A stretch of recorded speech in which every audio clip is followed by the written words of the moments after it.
9 মাহ ধৰি পোৱা নাই বকেয়া ধন এখন বিকলাংগ বিদ্যালয়ৰ দুৰৱস্থা বৰপেটা বজালি আৰু বাক্সা জিলাৰ একমাত্ৰ বিকলাংগ বিদ্যালয়খনৰ শোচনীয় অৱস্থা কৰ্তৃপক্ষই ধাৰ ঋণ কৰি দোকানৰ পৰা বাকি খুজি আৰু মানুহৰ পৰা খুজি খোৱাৰ যোগান ধৰি আছে অসহায় গৃহহীন আৰু বিকলাংগ ছাত্ৰসকলক চৰকাৰী স্বীকৃতিপ্ৰাপ্ত বিকলাংগ স্কুলখনৰ প্ৰতিজন ছাত্ৰৰ বিপৰীতে থকা বাবে মাহত ৩০০০ টকাকৈ দিয়া আছিল যদিও আজি 9 মাহ ধৰি কোনো ধৰণৰ সাহায্য বা টকা প্ৰদান কৰা নাই চৰকাৰৰ তৰফৰ পৰা চৰম বিপদত বিদ্যালয় পৰিচালনা সমিতি 2000 চনত স্থাপিত হোৱা উক্ত সংস্থাটো 2018 চনত চৰকাৰী স্বীকৃতি লাভ কৰিছিল এটা বিদ্যালয়খনত বসবাস কৰা বিকলাংগ ছাত্ৰসকলক খোৱাৰ যোগান ধৰা কষ্ট হৈ পৰিছে পৰিচালনা সমিতিৰ সাধাৰণ তথা মানৱপ্ৰেমী ৰাইজলৈ পৰিচালনা সমিতিৰ কাটৰ আহ্বান যাতে বিকলাংগসকলৰ শিক্ষা আৰু থকা খোৱাৰ বাবে অলপ সহায়ৰ হাত আগবঢ়ায় জানিব পাৰিলো যে এই ভবানীপুৰস্থিত কহৰা তৰুণ সংঘৰ পৰা যিটো প্ৰচেষ্টা চলাই আছে ইয়াতে আমি দেখা পাইছো যে বিভিন্ন মানসিক ৰোগী আছে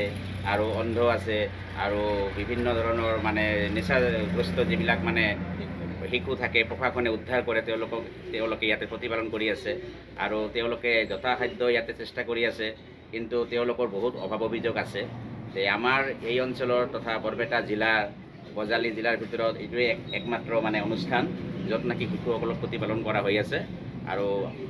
যিবিলাক মানে সক্ষম ব্যক্তি আছে আমি বিচাৰোঁ যে তেওঁলোকে ইয়াতে আহি তেওঁলোকক সহায় সহযোগিতা আগবঢ়াব লাগে আৰু তেওঁলোকৰ এই অনুষ্ঠানটো যাতে তেওঁলোকে ভালদৰে সুচাৰুৰূপে পৰিচালনা কৰিব পাৰে আমি ৰাইজক আহ্বান জনাম যে আপোনালোকে ইয়াতে আহক আৰু সহায় সহযোগিতা আগবঢ়াব লাগে